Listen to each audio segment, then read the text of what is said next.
Good afternoon, everybody. It's 3:30. We'll call this afternoon's Diversion Board of Authority meeting to order for February 3rd. The first item is the roll call of members. Mayor Mahoney. Mayor Dardis. Here. Mayor Carlson. Here. Mr. Peterson. Mr. Hendrickson. Here. Mr. Pepcorn. Mr. Ebinger. Here. Mr. Strand. Here. Mr. Campbell. Here? Mrs. Shirley. Here. Mr. Grimberg. Here. Mr. Olson. Here. Mr. Seljevold. Here. Quorum is present. Thank you, Don.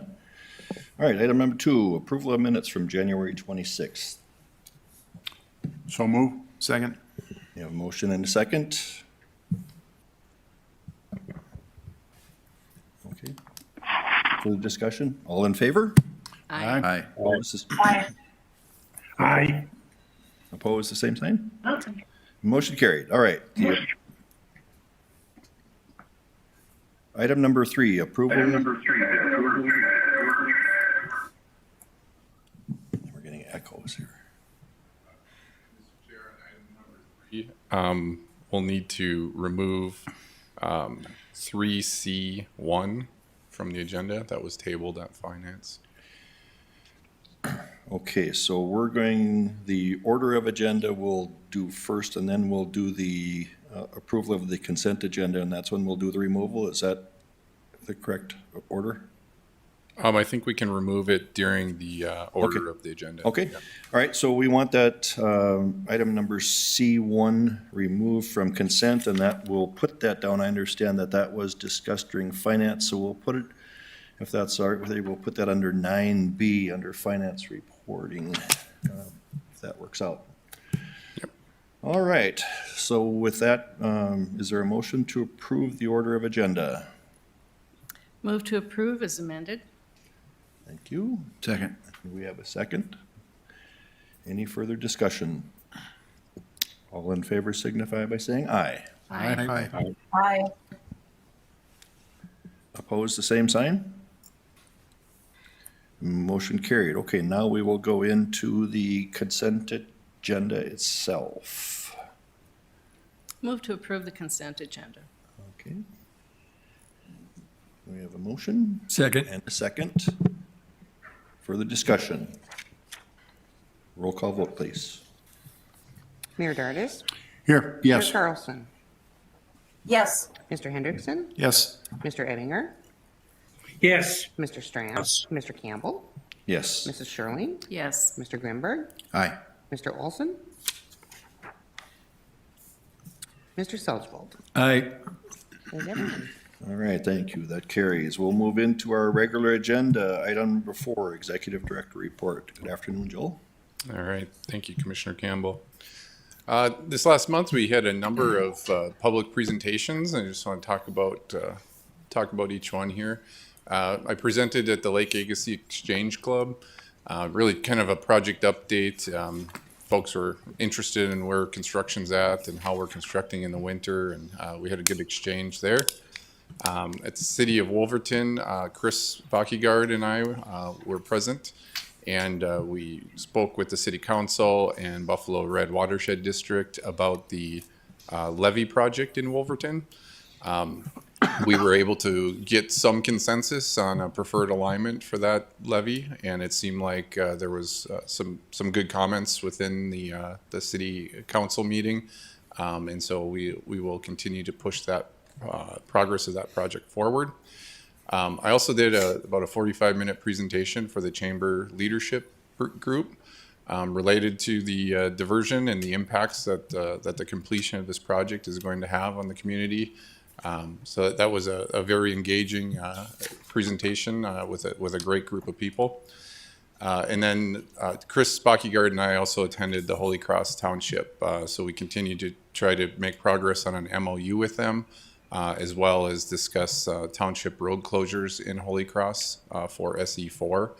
And I think overall that was a pretty productive meeting too. We're still working on getting resolution on some of those township road closures.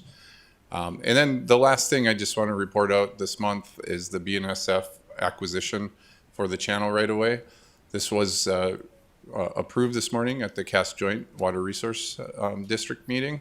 And this was really a result of over 2 years of effort on Chris Bockyguard and Peggy Harder's part. An immense amount of work, and if the board can remember, this was the removal of the Red River Valley Western line that leads into Horace that really only had one customer on it. And we were able to negotiate with CHS, who was the customer, and remove them from that line. That allowed us to remove and abandon the line. And we didn't need to build another rail bridge over the diversion project. So all in all, I would say versus building that bridge, we saved about $6 million with the negotiations that we did with BNSF and acquiring this land and moving CHS. So just like to publicly give Peggy and Chris a huge thanks for all their effort on that. So certainly open to any questions that the board might have. All right, any questions? Questions? Thank you, Joel. Thank you. Next, we have our general counsel update. John, anything? No, nothing new today? All right, very good. Construction project updates. We'll start with the Army Corps. Terry, are you today?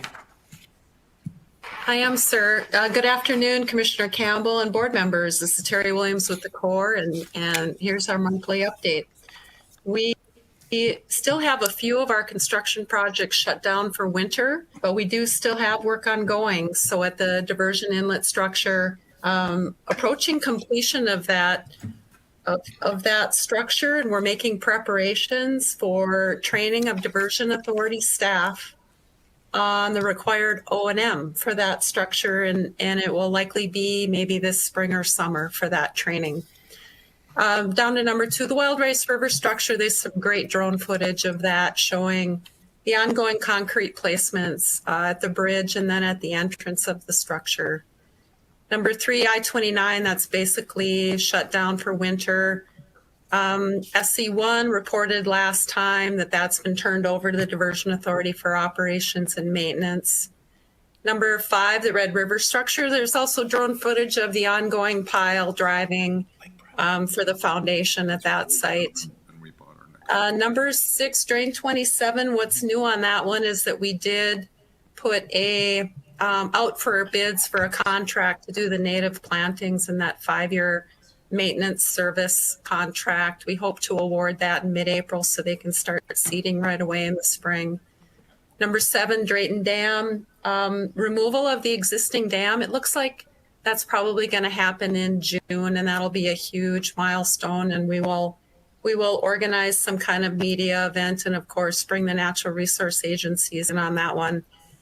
Number 8, Reach SC2A. That's shut down for winter.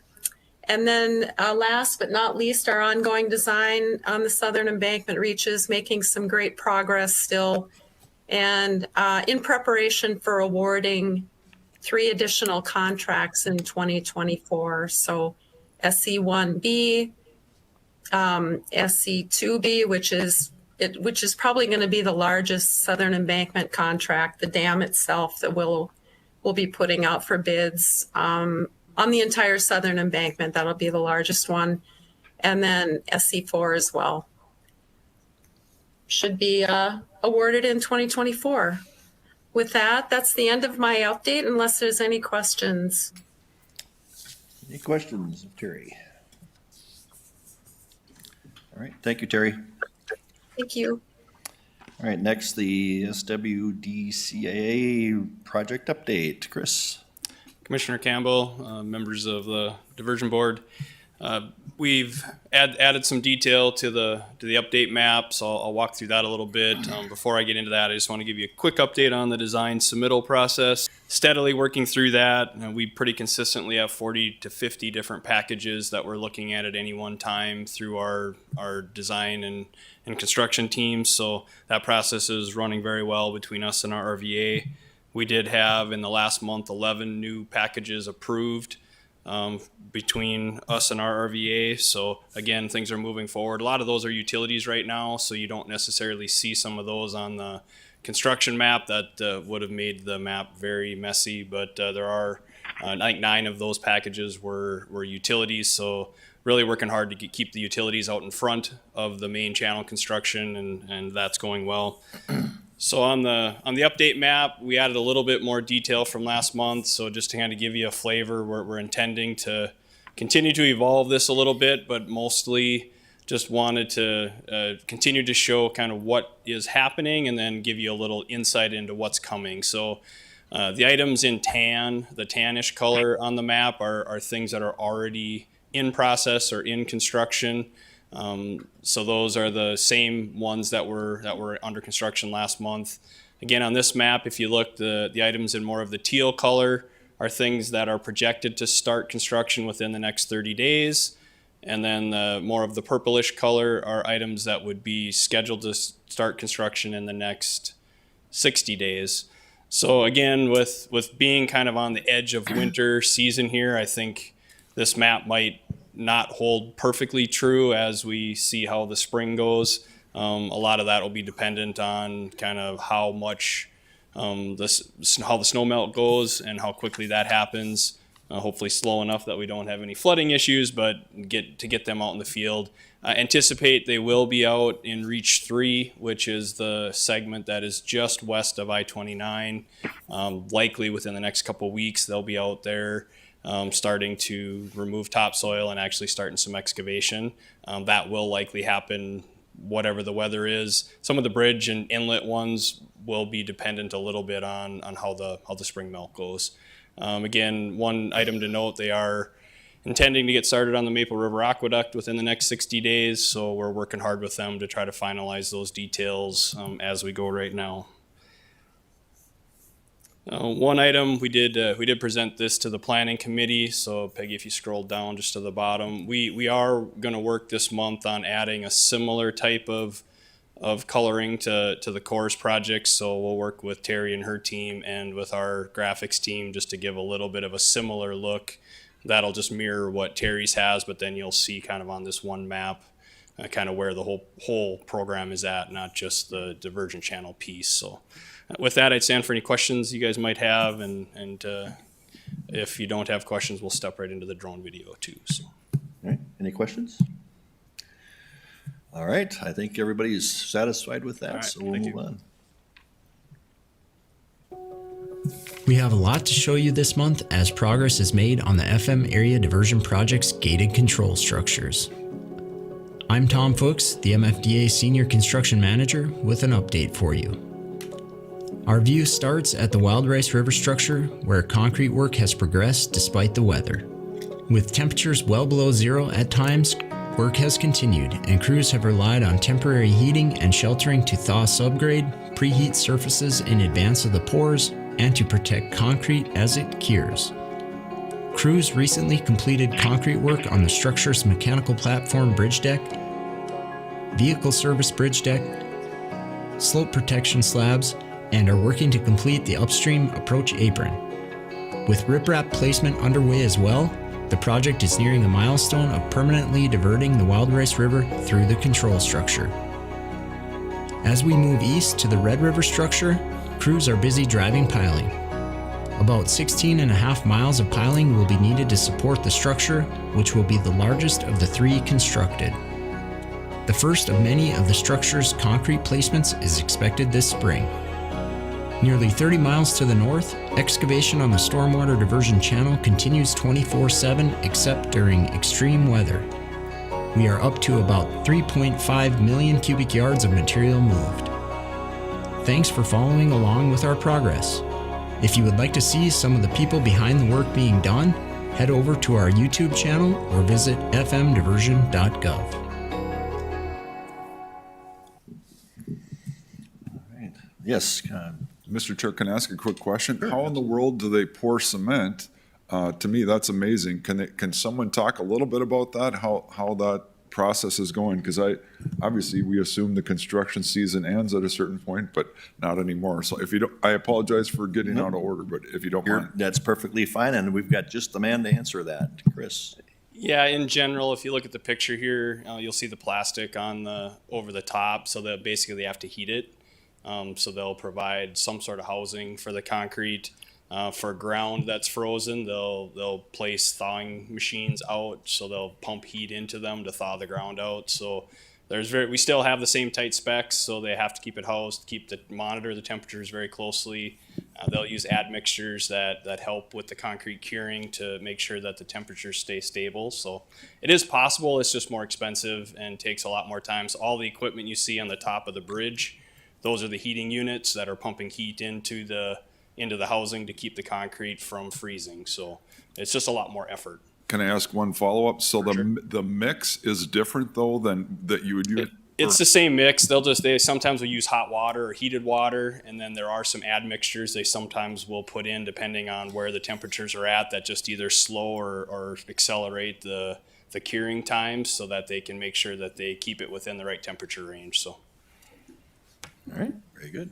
All right, thank you. Thank you, Chris. All right, we'll move on to item number 7, our communications team update. Peggy? Thank you. I'm trying to step in for Amy again this month. So in regards to media relations, we've had a couple of great articles come out lately. In the FM Extra, you'll see they did a great article about Joel's presentation that he gave last month to the city of Moorhead. And then we had a front page article in the forum that really hit the overall comprehensive project where they worked with the developer for the channel portion of the project. They talked to the authority and the Army Corps of Engineers. So it was just a really great overview of the entire project and the progress that we're all making. We've put out a few more videos this last month. If you haven't gotten to see it, the Faces of the Diversion video focused on Steve and Vera Roosh, both of them working for Ames Construction. They're married, and it was really kind of timing. It went out right around Valentine's Day. And our next Faces of the Diversion video that's not done yet, but that we're working on, is with Rick Wampler with ASN. If you guys remember, a few months back, he gave you guys a safety presentation from the developer. So that'll be our next Faces of the Diversion video. And then we recently put out kind of some 101 videos, so they're higher level videos on some of more of our complicated subjects. And the first one that went out this month was on funding and financing of the project, because that's, as you all know, that's a very complex topic. So we tried to break it down so it would be a little more understandable to anyone in the general public. And the funding, or the next 101 series video that we're actually working on right now, kind of describes what a P3 project is and what that means. So you'll see that coming out here in the near future. So for our communication strategy, we're just in the process of completing the 2023 Metro Flood Diversion Authority Communications Plan. We update that on an annual basis, really looking at what our strategies are for the year, working internally with staff, working with our new chairman for the year. And so you'll see that coming out soon for our new updates. And then you'll see this PIMS coordination with the developer, with RRVA. And what that really is it's RRVA's management system for any public comments that they receive. And it can be as simple as this road was dusty, we want to make sure that you go out and put some water on it, or it can be a more complex concern or question. So they track these in a system to ensure that every single comment that they get from the public, no matter what it is, that they direct it to the appropriate party, and they ensure to get a response back out to that member of the public. And so we've been working with RRVA to determine when it's appropriate to include a member of the authority staff in those responses and tie that into it, and when it's just something that they can respond to on their own. Our last newsletter went out on February 7th. If you haven't gotten a chance to see that, that is our 9th issue of the Diversion Current that went out. And then you'll see that the board bulletin went out this week. I hope everybody got it. It went out a little bit later than usual, but it was redesigned and kind of expanded, and it was intended to kind of give our committee and our board members kind of some pointers on, you know, these are some things that maybe you'll hear about in the public this week, or if you get the opportunity to talk about the project at one of your own forums this week, this would be a really good timing message to share with the public. So I know Amy and others would really like your feedback after you get a chance to look at that as to what you think about the redesigned board bulletin. So that's everything I have. All right. Any questions? All right, thank you.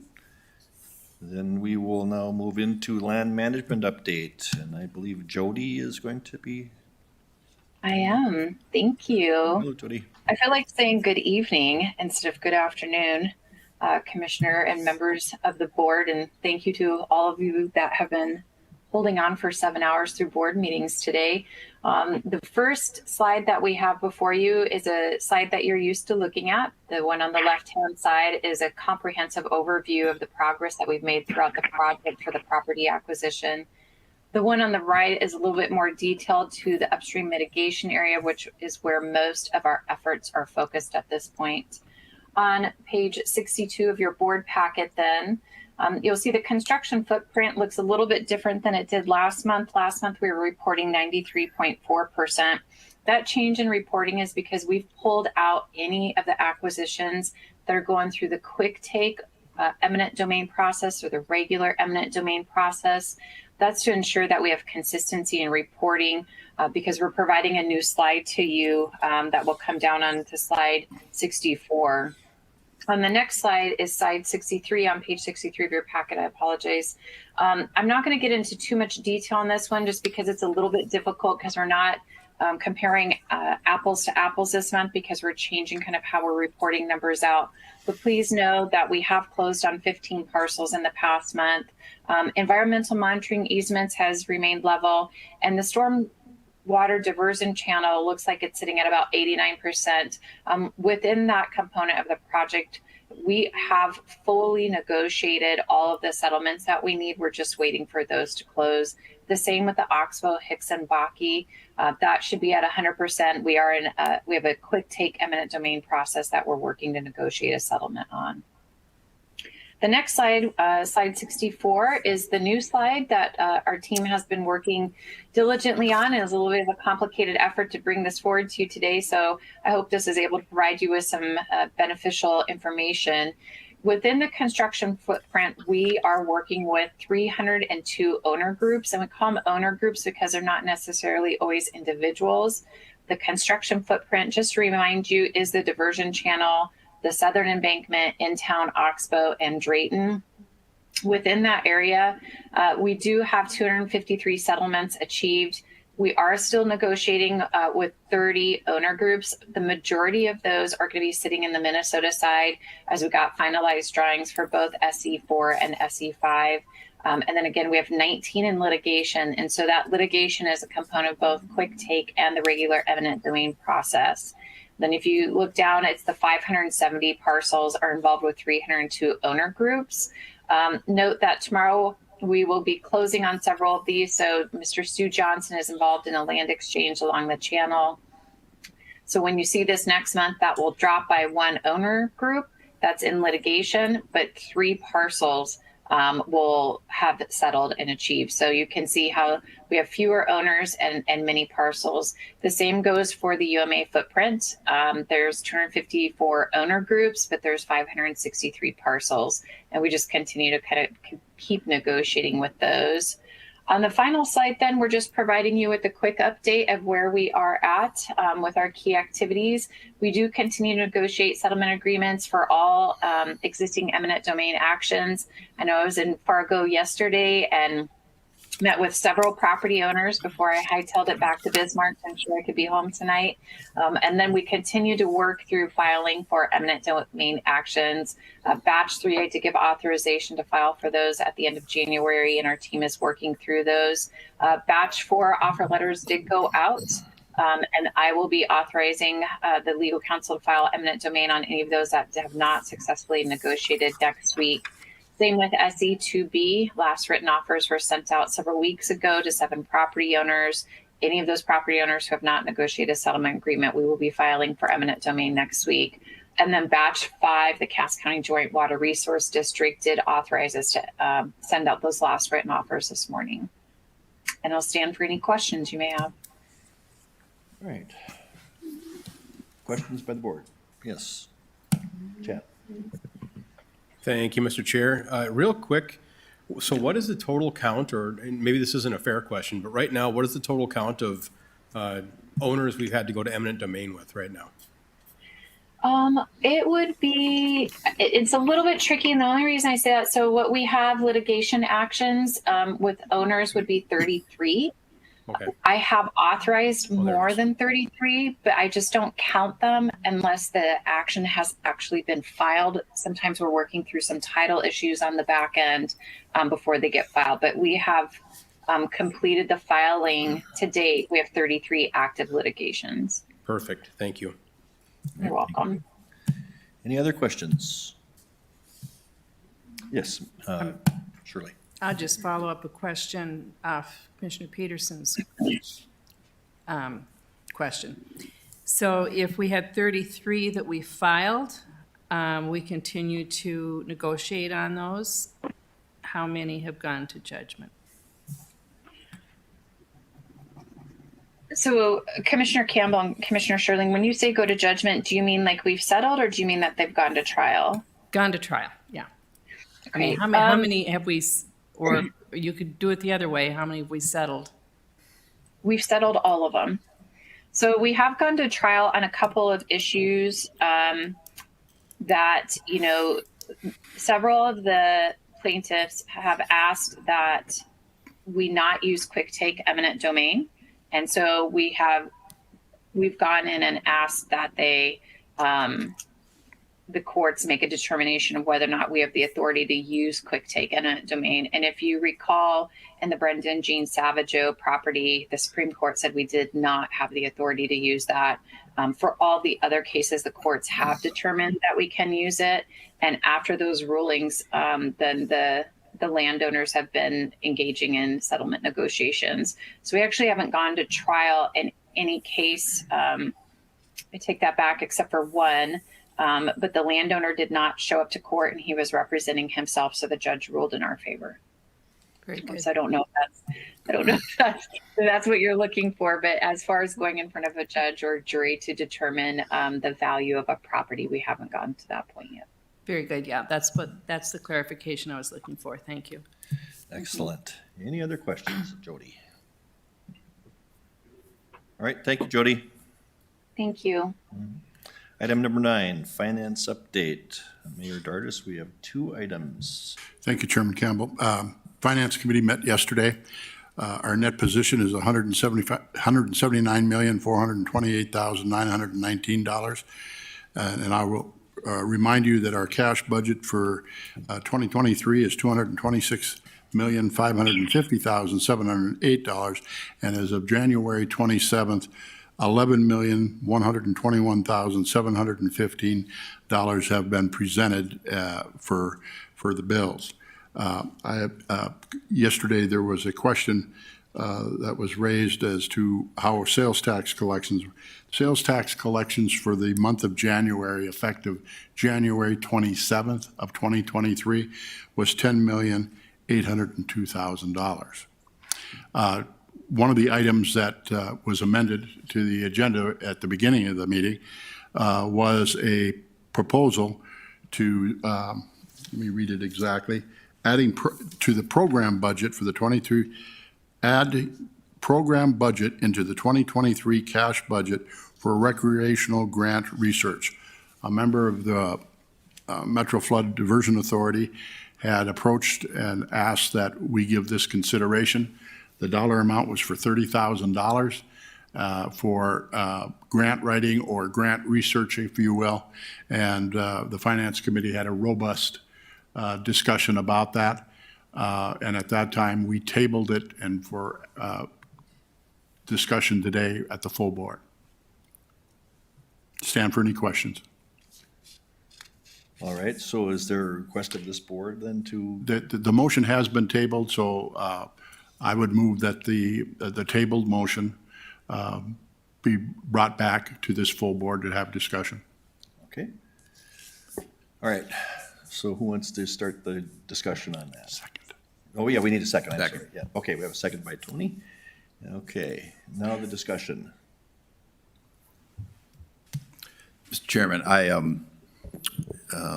was the one that made the motion yesterday, and kind of, I'll try and describe, what I took from the conversation, and then some history when I was a member of the Diversion Authority in my prior role as a city commissioner. In fact, before the meeting started, Commissioner Sherling and I were discussing this.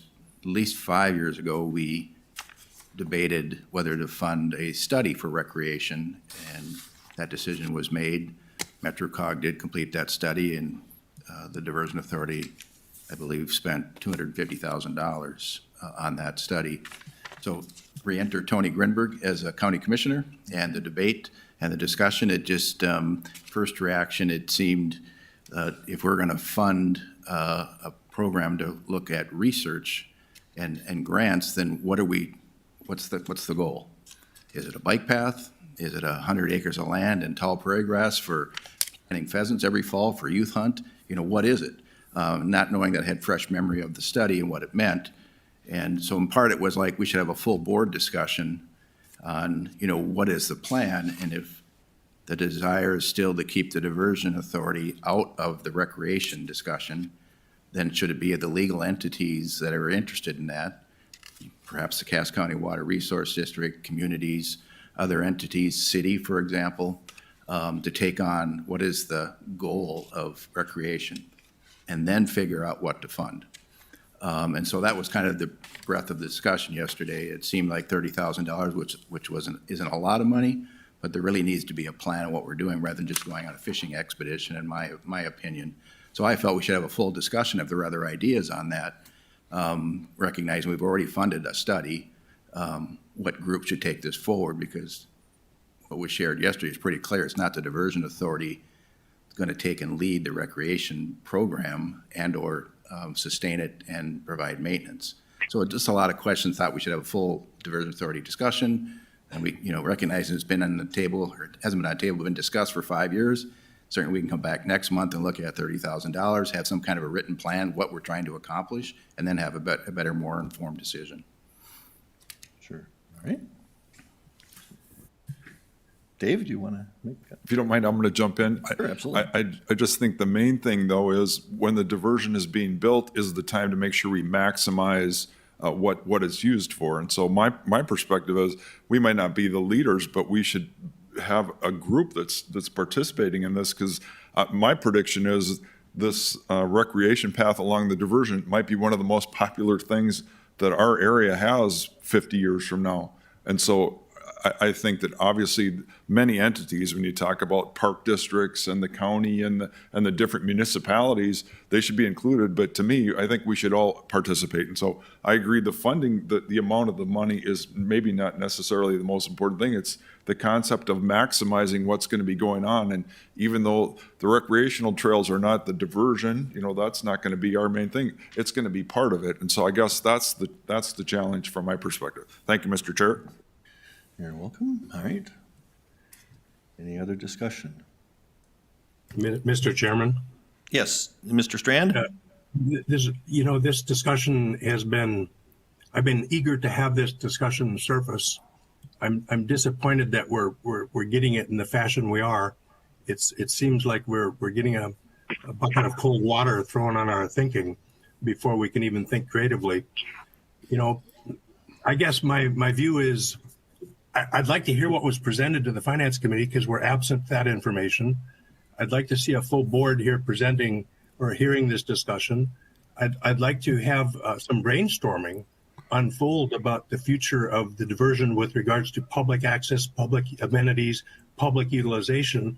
It's not unusual in the world. If you go to the Netherlands or Amsterdam or anywhere where they have major water projects, the people who've done such projects before to that scale, the first thing they tell you now is build the people's use into your planning up front. We might have a flood protection kick in every 10, 20 years, but on a daily basis, people can access this footprint if we think creatively. So that said, I just hope we don't kick this can down the road and not give it its due justice as far as discussion. I think we need to be open-minded and be available to listening to the public. At a minimum, we should hear what the people think at a minimum. So that I'd be okay to have this discussion considered at another board meeting. I'd also be open to having a small internal task force. I've been working on this. I don't know who else has, but let's formally decide some of us are going to sit at a table and then come back to the full board. right, thank you, John. Commissioner Grinberg.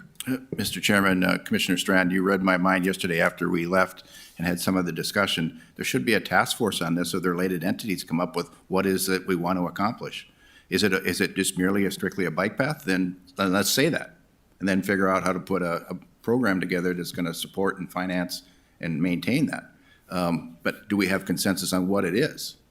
And to your point, Commissioner Strand, I agree. I think there should be a task force of members outside, maybe one member from the Diversion Authority, but others that are involved in this project, the Water Resource District, perhaps the communities, Sportsman's Club.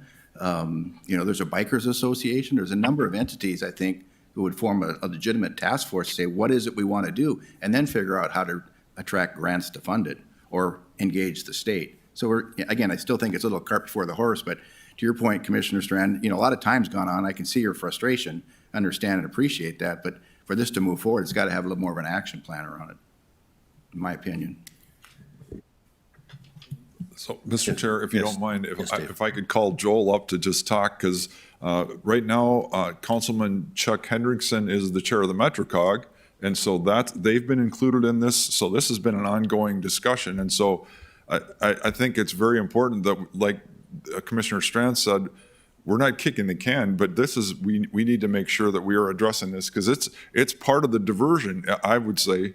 This is part of our responsibility. So I hate to put you on the spot, Joel, but we have been talking about this for a very long time. And so maybe you can get us up to speed as to what you think we should do and what we are doing.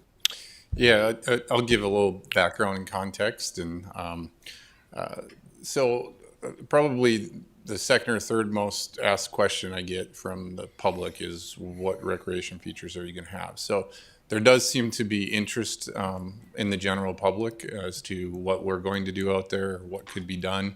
I know Mayor Dardis received a question at the State of the Cities regarding just that.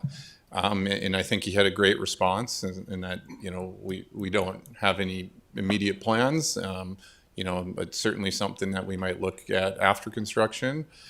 I think that the challenging thing for me and my staff when it comes to recreation is we've determined, and the board has spoken, not to use resources to implement recreation and do recreation.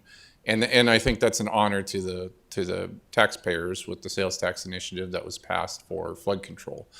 At this point, I have discussions with folks. I do not engage the consulting team in those discussions. We've had sit-down meetings with North Dakota State Parks. They seem to be interested in being a part of something. And so there's a lot of ideas, I think, floating around out there. And I think, to Commissioner Grinberg's point, there's never really been a strategy put together in order to how to tackle this issue and do it in the most meaningful way. So, I certainly would support a task force. I think that's a great idea. Finding passionate people that will put time and effort into ideas and solutions and how we may be able to put things together might lead to kind of a path forward for the board to consider. So I think that's a great suggestion from Commissioner Grinberg. It's the impetus of the $30,000 budget amendment was really to give me the ability to have my consultant staff start to dig into opportunities related to recreation funding. Because what we found with the MetroCog study, which was nicely done, of course, but it identified all of these great features and projects, but really didn't identify any funding that would be available for that. And so with us being unable to use our funding we're using for flood control, the funding for something like that would have to come from an outside source.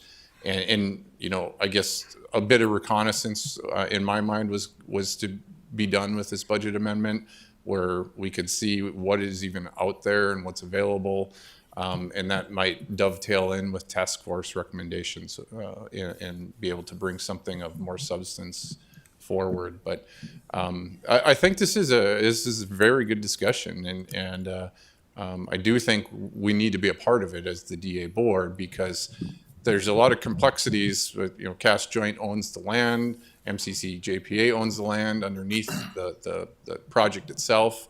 RRVA has control of the land on the stormwater channel. And so we're all going to have to work together and be in some aspects in order to do anything with this project. And it's a bit more complex than say, maybe a project that the Park District might do or something like that. So, I hope that helps, Commissioner. Maybe give a little background and. Can I just add one more thing? This is just my opinion. If we don't lead this, then it's just going to be fragmented and it's not going to be anything cohesive, and it won't be a positive thing. We are seen, whether we put money into it or not, I believe we can be the conduit and participate somehow and be the leadership. But it's many different groups like you're talking about. They all have to work together. But I think we are seen as we have to be I don't know if everyone agrees with that, but this is just my perspective. If we don't lead this, then it's not going to be nearly what it could be. That's my 2 cents. Thank you, Mr. Chair. Yeah, you're welcome. I just want to go back to something that when Commissioner Grinberg talked about the past on this thing, and I go back ways in this project myself, and I remember a lot of discussion about recreational amenities and all of these things, and the work that has been done in the past. I kind of like the idea of this task force being developed. I don't want to kick any can down the road, so to speak, but when you start asking for money, I think it is important for us to know what we expect to have as a result of that ask, and so moving forward. And I just wonder, just to move this forward, and our board chair isn't here today, but I just think that maybe this should be something that we can maybe ask this newly formed planning commission group of the Diversion Authority to maybe take this as an agenda item. If we're going to develop a task force, maybe make a recommendation as who should be on that task force. We could sit here all afternoon on this thing today based on the presentation that we have and probably not come up with the solution. But maybe that's a way that we could be moving this forward. And then ultimately, I think any final ask of the Finance Committee in terms of dollars distributed, I think that committee would then have to take it off the table, because the presentation was made there, a request for funding, I'm assuming, was made there, and so then maybe that should come off the table after maybe we can give input through the Planning Commission on a recommendation on the task force to move forward. I'm just putting that out there. Mary? I think that's a great idea.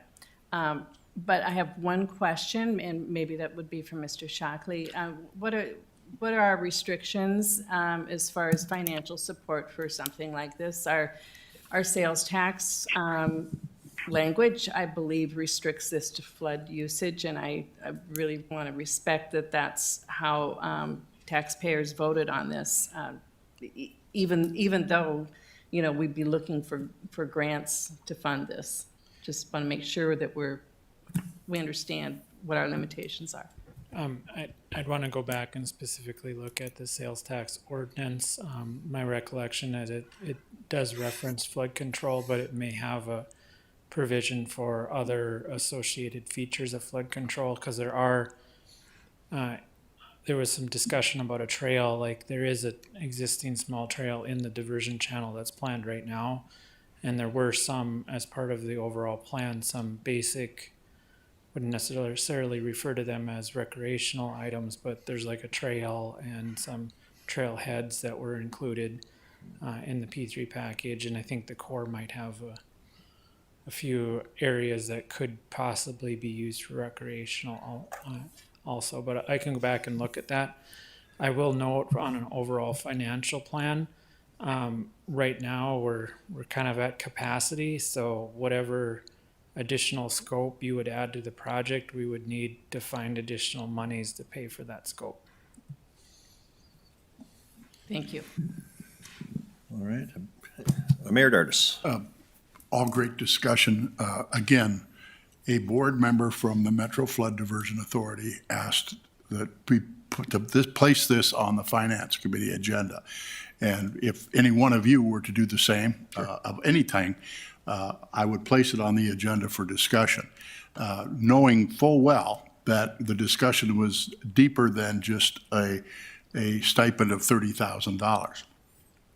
My first question would be, with the operation and maintenance of the diversion channel, and is there any caveats that the contractor might be fully engaged in this too, as far as compaction and the usage on the dike itself, on the borders of it? Yeah, absolutely, Mayor Dardis. Red River Valley Alliance would have to be a part of those discussions, and there may be a operation and maintenance increase due to different pieces of infrastructure if we add that on top. Of course, there's complexities there, and so I'm just speaking in general, vague terms now, I guess. But more than likely, if you start adding elements in and requiring them to do the operation and maintenance, it's going to increase our operation and maintenance payment on an annual basis. So again, I think the comments by Commissioner Grinberg and Commissioner Pipcorn of the task force is the absolute way to go, and that we probably still keep this on the table with regard to finance. Keeping in mind also, the complexities of not only the contractor and the like, and us from a financial standpoint, that, the sales tax dollars are supposedly designated. There's no dollars available for recreation. Then you take that and you also add that a good portion of this diversion is in Horse's extraterritorial. I think about 11 miles of it is in West Fargo's. Then it goes by Harwood, and then, of course, over to Georgetown and the like, and so it crosses the river. So it has to be a group of people that can totally comprehend all the ramifications and the political subdivisions that you're going to have to work with. Keeping in mind, the plan that was done by MetroCog was amazing. It was fabulous. And I think at that time, before inflationary factors, it was, the full thing was $50 million. Mm-hmm. But of course, you can have a $30 million, or you can have a project that's whatever. But with that being said, we'd be happy to keep that on the table in the Finance Committee until the Diversion Authority decides how they might do a task force. All right. Mr. Chairman? If you can, just 1 minute, Mr. Strand, can we go to Commissioner Peterson? Thank you, Mr. Chair. Mr. Dardis, you're going to make me cry, because I just pulled up this MetroCog plan, and I was going to reiterate exactly what you said. I think the forming of a committee makes a world of sense. I think you use this MetroCog plan as a baseline, and my gut reaction is that committee value engineers this down. And then we can proceed after grants, be they state, be they federal. During our committee meeting, and maybe to Commissioner Strands, one of the questions I thought I heard you say was, what sort of detail were we presented yesterday? Yesterday's presentation was essentially a brainstorming number. It was $30,000, and our director, please correct me if I'm mistaken somehow, but it really was a line item, and I think the intent of it was to spur this conversation, where I think it did, and I think it's a good thing. But part of that dialogue had me texting a good friend of mine in Bismarck, Cody Schultz, who's in charge of our Parks and Rec. He and I have known each other for some time, got to know him really during DAPL. He became a good friend, and he shared with me last night, they have 2 grants available for projects like this. They recently hired a grant writer. That grant writer is coming on staff and getting trained in. He can't help us pursue the grants. He'll be, I guess, as a reviewer though, but point being, there are 2 grants available for similar topics like this. And whether we get them this year, probably not, don't know, but going on into the future, the state does have monies available for situations exactly like this. So, thanks. Very good. Commissioner Strand. Thank you. What I'm sensing in this discussion is this conversation is way further reaching than those of us sitting at the Diversion Authority board and the scope we're charged with our mission and our charge to the public. I want to give a little background. Months and months ago, when I heard Mayor Mahoney state at our Diversion Authority meeting that we didn't have a recreational plan, I was surprised and was wondering, well, I started learning the history. Since that time, I've had meetings with the governor. The governor has sent 2 representatives, the one that Mr. Peterson just mentioned, and the water department folks. He's instructed people to work with us. There was a desire to have the governor come and speak to our board about elevating this discussion up to a level of how can we all partner to get the most result we could conceivably do as early on in this project as possible. You know, my irrational optimism, I believe that we have an opportunity of a lifetime here that would make our footprint potentially a destination, you know, that would be amazing for the thousands of people driving through our region. So what I'd recommend we do is we create this task force, but we also include others at the table who are not just our own board members. We need to have Parks and Rec. We need to have the water department. We need to have the state government in. We need to have the MetroCog folks in. I've also met with Mayor Corey Peterson about this and his role in Horace. So let's take this conversation and open it up and bring to the table as many stakeholders as we can, including the public, so that we can give it our best shot this one last time before it is too late. Thank you, Commissioner Strand. I think, you know, I agree, and I think we have about a 32-mile nature opportunity here to be looking at as we all talk about different aspects of recreation that are significant, could be important and beneficial to all of our communities. To move this along, I want to suggest maybe that we present this to our newly formed planning commission to take into consideration who all would be part of this, as Commissioner Strand just talked about who we should bring to the table, incorporate all those folks and come back with and I guess we don't need to kick this can down the road too far from the task force standpoint, but I think we should come up with some sort of a recommendation of what this task force will look like. And I think that for all of us to sit here and to do that today would be difficult, but I think our newly formed planning commission should be able to do that. Chuck. Thank you, Mr. Chair. I agree with Commissioner Peterson. That MetroCog study was just too good. It was very detailed, although it didn't have any funding and or operations of it. I think it's a good thing. I think a baseline would be great. And with Commissioner Strand, I think more people the better. More groups, like sportsmen's groups and everything like that, and, you know, river keepers even.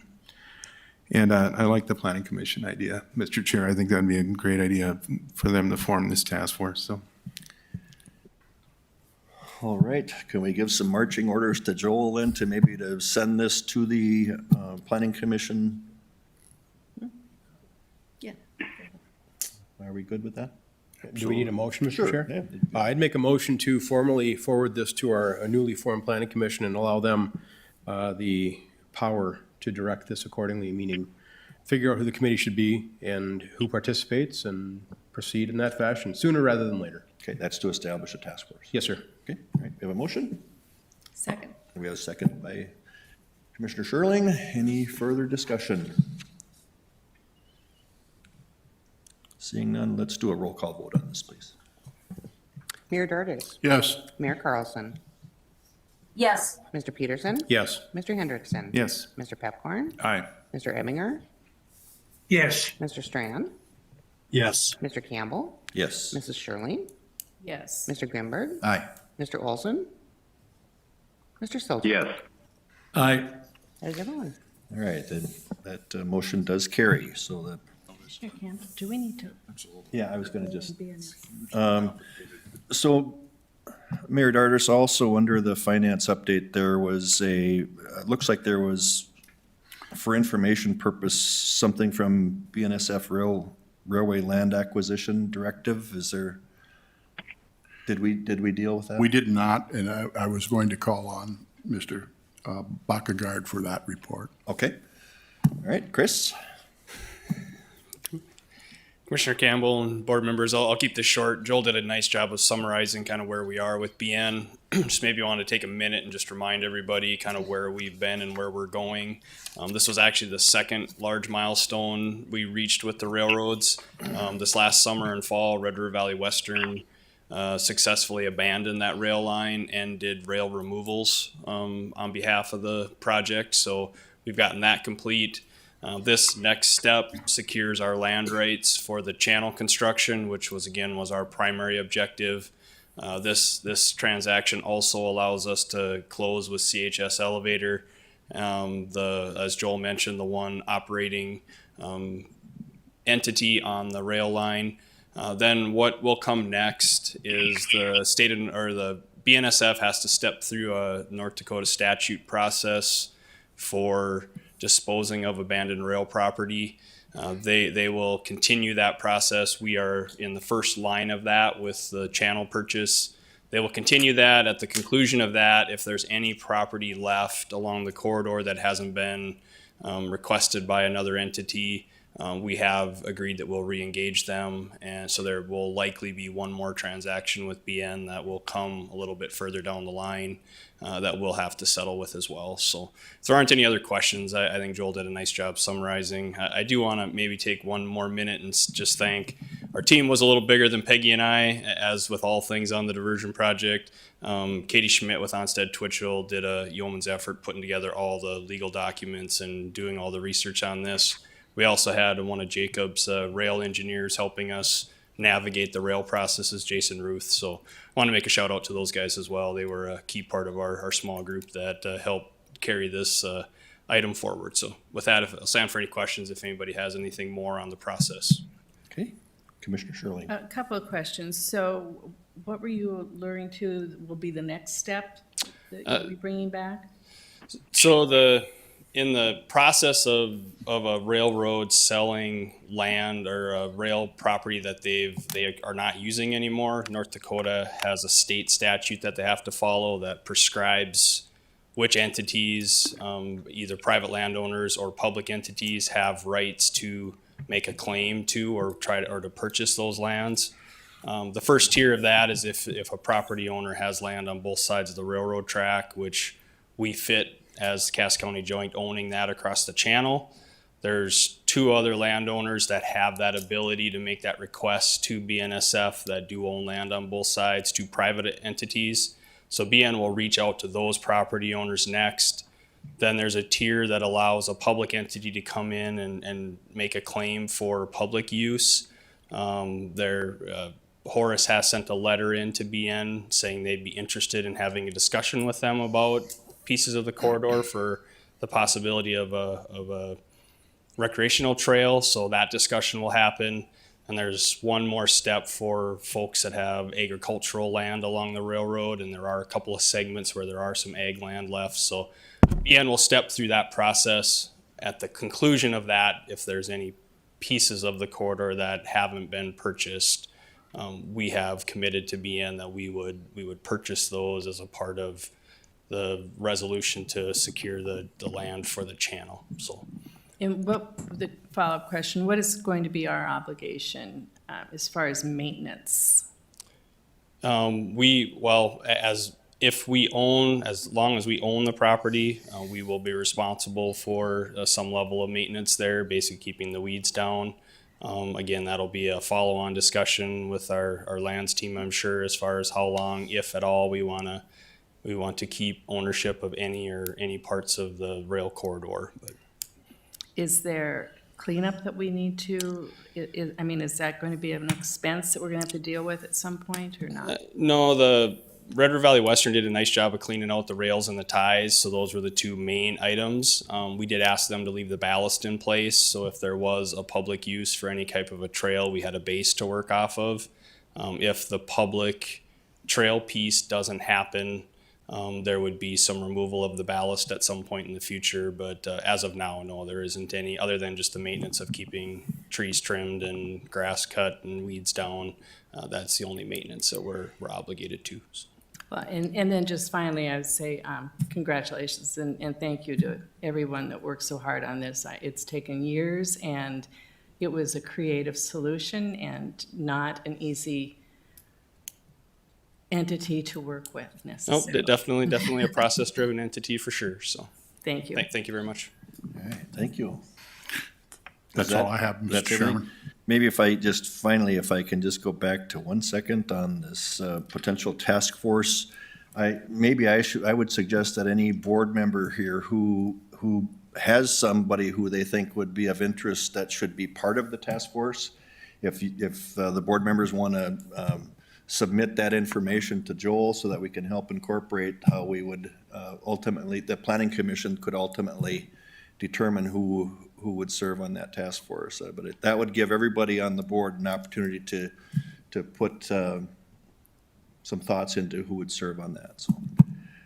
So if you want to care to do that, you certainly can. Other business, do we have any other business? Seeing none, okay, our next meeting is scheduled for March 23rd, 2023. Do we have a motion to adjourn? Peterson motion. Is that a second, Tom? All right, we have a motion and a second. All in favor signify by saying aye. All right. Aye. We are adjourned.